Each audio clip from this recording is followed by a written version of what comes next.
What if the greatest art gallery in the world wasn't a place like the Louvre or the Met? What if it was just everywhere, the world outside your window? And what if every single person you see, including that person staring back at you in the mirror, is a masterpiece? Today, we're going to unpack a pretty wild idea that could completely change how you see, well, everything. All right, so here's how we're going to break this down. We'll start with the explosive quote that kind of kicked this whole thing off. Then we'll really dig into what it would feel like to see the world as a gallery. We'll also have to get clear on a super important distinction in terms. After that, we'll see how a private thought can actually create public change. And then finally, we'll bring this whole revolution right back home, to the mirror.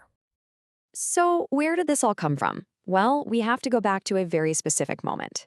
It's 1983, we're on live television, and one very provocative artist is about to say something that would totally challenge the entire art world.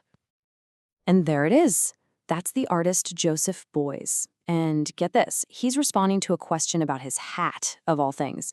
And he just drops this incredible declaration. In one single moment, he's suggesting we shift the very definition of art away from objects you hang on a wall to the living, breathing human being. Okay, so let's run with that for a second. What happens if we actually take him seriously? If every single person is art, what does that world even look like? What does it feel like to walk through it? Right, because this isn't just some abstract philosophical game. If every person is a unique piece of art, how does that change your morning commute? Your trip to the grocery store? I mean, how does it change how you see the people around you, like right now? Well, for starters, it means the museum is no longer a building. The entire world becomes the gallery. Art is literally everywhere, walking, talking, living. The experience of art suddenly becomes this active part of your daily life, not something you have to go somewhere special to find. This shift in thinking, it completely reframes reality. I mean, just look at these points. Everyday things become profound. A glance in the mirror, that's not just checking your hair anymore, that's a gallery visit. A walk through the city isn't just a commute, it's a cultural event, and it's filled with living sculptures. But let's be real, this is the tough part, right? The source material makes it clear that our perception kind of flickers. One moment, you see a crowd of just, people. Maybe there are even obstacles in your way. But the next, you might have this flash of connection, a moment where you truly see another person as this incredible, unique piece of art. It's like a mental muscle that you have to consciously choose to exercise. Okay, now for this whole idea to really work, we've got to get clear on something. The specific words that Beuys used, they really, really matter. His entire argument hinges on this subtle but super powerful difference in language. So here's the key. We're talking about being art, not being a work of art. A work of art, that feels finished, right? It's an object, something in a museum that was made by a specific artist. But just art? Well, that's more like a state of being.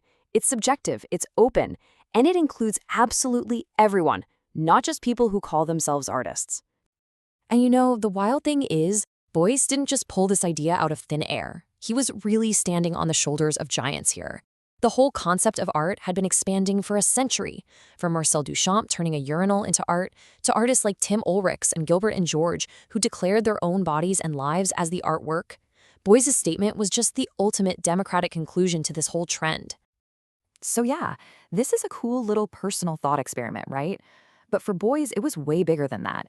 He truly believed this internal shift in perception was actually designed to have massive real-world consequences. He called this concept social sculpture. Basically, the idea is that our main artistic material isn't paint or clay. It's society itself. Our thoughts, our words, our interactions. Those are the tools we use every single day to sculpt the world we all live in. And here's how it works. It starts with a simple, private decision inside your own head. That decision then starts to shape your mind, creating what the source calls a private sculpture. And once your mind is shaped in this new way, well, it can't help but influence how you act and interact, rippling outwards into the world. This right here, this is the core engine of the entire idea. It's an unstoppable consequence. The way you think, the way you choose to see others, will inevitably leak out and affect the social fabric around you. So, you change the thought, and you start to change the world. So, why does any of this matter? Because this shift in perception is kind of like a psychological hack. If you genuinely see every single person as art, it rewires your default response. It pushes us past just tolerating each other and into actively appreciating each other. It creates what the source calls a perpetuum mobile of respect, a self-sustaining engine of dignity that reinforces the most basic democratic idea there is: everyone matters. And all of this, it brings us to the final and I think most important part, because this huge social theory is at its heart a deeply, deeply personal revolution. See, the revolution doesn't start out on the streets or in some government building.